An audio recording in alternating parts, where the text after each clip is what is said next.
Wake up, language lovers! Ready for your daily dose of syntax and caffeine? Pour a cup and join us on Language Latte, where your morning coffee is paired with a phrase you've always shared. My name is Miss F. And I'm Miss AJ. Welcome to Language Latte, the podcast that talks about the fascinating world of linguistics. And today, we're tackling a topic you probably use every single day without even thinking about it. Have you ever noticed that you speak differently to your boss than you do to your friend? That's right, because you're just a friend. Nah, just kidding. Or the language in a legal document sounds nothing like a social media messages, right? Don't you worry. That means you're a pro at using language registers. But first, let us know and understand what language register is.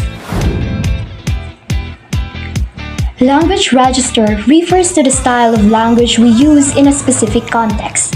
It's how we adapt our speech to fit the situation, audience, and purpose. Think of it like a set of social rules for language. It's like a set of social rules for communication that we all instinctively follow.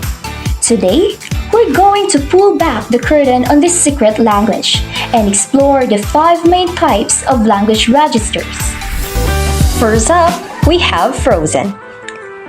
This is the language that's set in tone. It's a kind of text you don't change, like the US Constitution or the Pledge of Alliance. It's powerful, fixed, and very formal. Next is formal register.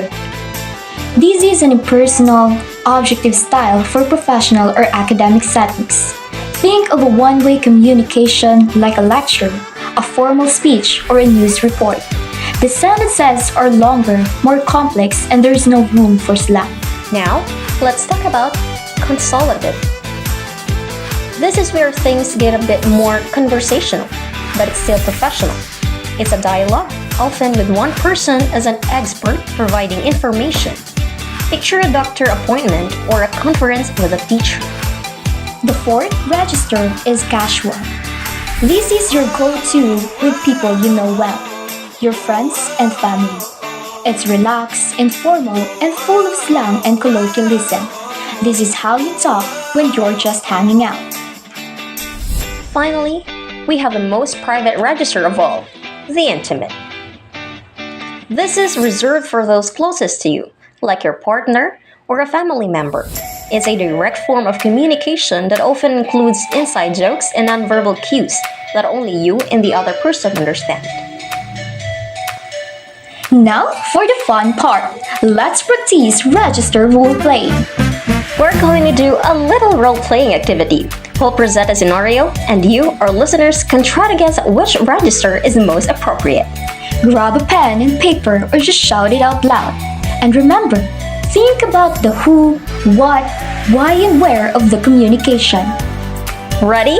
Here's the first scenario. You are giving a formal presentation to your school board about a new teaching initiative. What register would you use? Take a moment to think.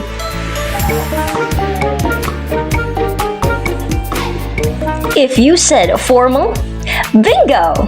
You're speaking to people in authority in a professional setting, and the purpose is to deliver factual information.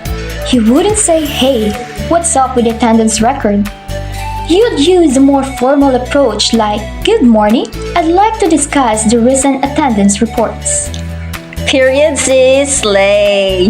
Next scenario. You're explaining a complex problem with a computer to your students, and some were not very technical. What's the best register here? The correct answer is consultative. You're the expert providing information to someone who needs help.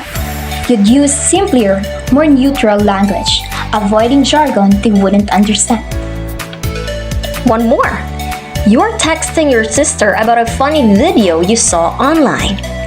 What register is that? That's an easy one. Casual. You have a close, peer-to-peer relationship and the topic is light and informal. The setting is also informal, text messaging. Next is the power of code switching. The real magic happens when you learn to move seamlessly between these registers. This is called code switching. For an educator, this could mean switching from a formal tone during a school board meeting to a casual one when talking to students to a school fair. This ability shows social intelligence and adaptability. And it's not just for teachers. In any workplace, mastering register influences your credibility, strengthens relationships, and even indicates leadership potential. Using a professional tone with your boss shows respect, while casual tone at a team lunch can build camaraderie. It all comes down to being aware of your audience, topic, purpose, and setting. So pay attention to the social cues around you, and you'll be speaking smarter in no time. So why does register matter in real life? Understanding these registers isn't just an academic exercise. It's a key part of your social and professional intelligence. In the workplace, mastering language register helps you establish credibility, build strong relationships, and even advance your career. For example, using a formal or consultative register with a senior manager shows respect and competence. On the other hand, using a casual tone in a business report could negatively impact your credibility. Your ability to seamlessly switch between registers, a skill called code switching, shows a social intelligence and leadership potential. Think about an IT professional. They might use technical jargon with their colleagues, but they'll switch to a simpler, more neutral register when they're explaining a problem to a client who isn't a tech expert. These prevent miscommunication and shows they can adapt to their audience. So, the next time you're about to speak or write, remember to ask yourself, who am I talking to? What is the topic? Why am I communicating this? Where am I? And how am I sending this message? The answers will tell you exactly which language register to use. Thanks for joining us on this episode of Language Latte. We hope our conversation gave you some new thoughts to go with your morning brew. Again, this is Miss AJ.